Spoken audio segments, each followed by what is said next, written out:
Hello दोस्तों, आज जानिए सहबा शब्द का अर्थ। सहबा का अर्थ है शराब यानी वाइन। एक ख़ास किस्म की शराब को जिसका रंग लाल होता है सहबा कहते हैं। रेड वाइन, अंगूर की शराब।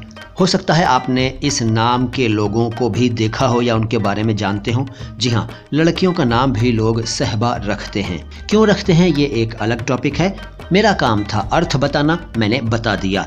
इस वीडियो को लाइक ज़रूर कीजिए और इस चैनल को अगर आपने सब्सक्राइब नहीं किया है तो सब्सक्राइब कर लीजिए। हमारे पिछले वीडियोस भी देखिए और आने वाले वीडियोस भी ज़रूर देखिएगा, क्योंकि हिंदी और उर्दू शब्दों के शुद्ध उच्चारण को समर्पित अपनी तरह का एकमात्र चैनल है ये, यानी my Hindi my Urdu channel. शुक्रिया।